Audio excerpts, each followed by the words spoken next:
నిజామాబాద్ జిల్లా కార్యకర్తలతో టీడీపీ అధినేత చంద్రబాబు నాయుడు సమీక్ష సమావేశం. చంద్రబాబుకు హర్షధ్వానాలతో స్వాగతం పలికిన కార్యకర్తలు. సమావేశంలో పాల్గొన్న పార్టీ ఎమ్మెల్యేలు, ఎంపీలు, ముఖ్య నేతలు.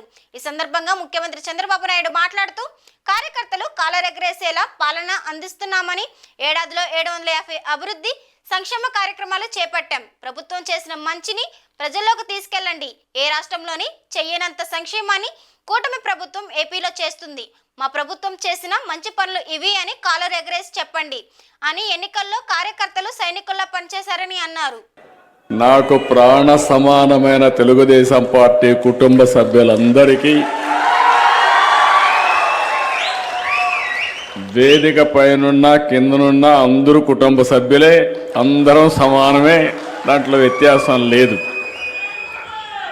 మీ ఉత్సాహం చూస్తూ ఉంటే నేను ఎప్పుడో రావాలి, మీరు 2 గంటలకో 1 గంటకు వచ్చేసారు ఇక్కడికి. 5-6 గంటలు వెయిట్ చేస్తున్నారు. 12 గంటలకు వచ్చారు, 2 గంటలకు వచ్చారు. ఎనర్జీ మాత్రం తగ్గల. ఆ ఎనర్జీ చూస్తూ ఉంటే నాకు అనిపిస్తుంది, ఎన్ని జన్మలెత్తి మళ్ళా తెలుగుదేశం పార్టీ అధ్యక్షుడిగా పుడితే, కుటుంబంలో పుడితే ఆ ఆనందమే వేరు. మీది నాది రాజకీయ అనుబంధం కాదు, ఇది ఒక కుటుంబ అనుబంధం. 45 ఏళ్లుగా మిమ్మల్ని చూస్తున్నా.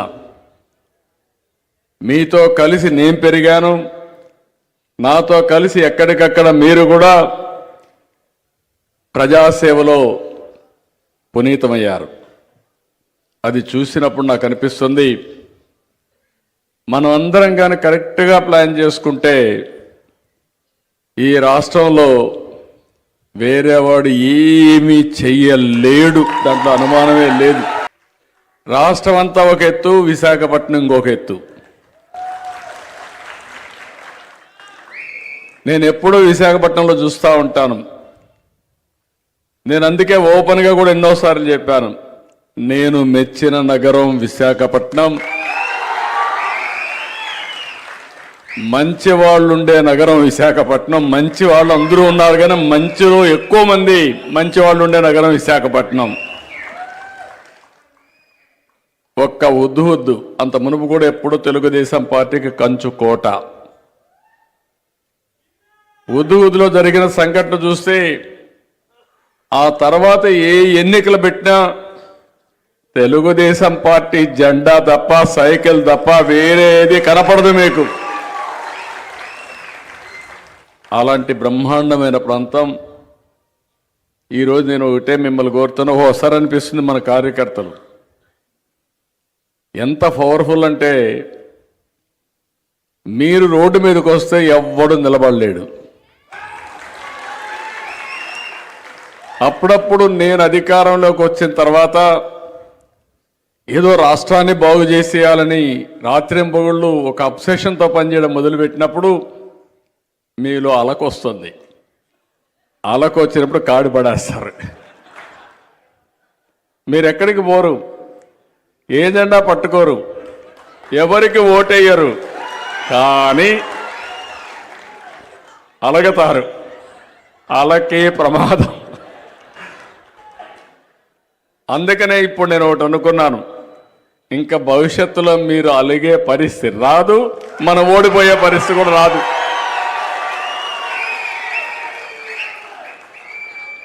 ఒక మాట చెప్పాను, ఎంతమంది పిల్లలుంటే అంతమందికి ఇస్తానన్న ఆంక్షలే లేవన్నాను. అంత మునిపేం చెప్పారు, అందరికీ ఇస్తానని ఒక్కడికి ఇచ్చారు. ఈరోజు నేను చెప్పింది, ఎంతమంది పిల్లలుంటే అంతమందికి ఇస్తామని చెప్పి ఒకే రోజు అకౌంట్లో డబ్బులు వేసిన ప్రభుత్వం ఎన్డీఏ ప్రభుత్వం. ఏంటి కాళ్ళు ఎత్తుకొని చెప్పాల్సిన బాధ్యత మీ మీద లేదా అని అడుగుతున్నా.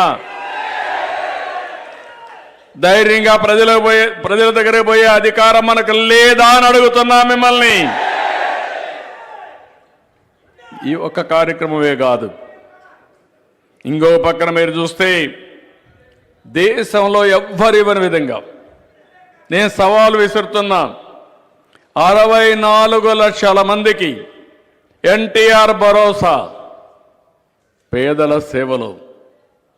మొదటి తారీఖు ఆదివారం అయితే హాలిడే అయితే ఒకరోజు ముందు శనివారం. ఏం తమ్ముళ్ళు, ఎవరైనా ఎప్పుడైనా సరే ఇది చేశారా అని అడుగుతున్నా. డబ్బులు ఇవ్వడమే కాదు, నేను కూడా వెళ్తున్నా. అధికారులు మా కుటుంబ సభ్యులందరం కూడా వెళ్ళి ఆ రోజు పేదలకు అండగా ఉంటాం, మిమ్మల్ని గుర్తుపెట్టుకుంటాం అని మీరు చూస్తే 4,000, 6,000, 10,000, 15,000 ఎవరన్నా ఊహించారా, ఎవరన్నా ఇచ్చారా అని మిమ్మల్ని అడుగుతున్నా. నేను సవాల్ విసురుతున్న, దేశంలో ఎక్కడైనా ఇచ్చారా అని అడుగుతున్నా.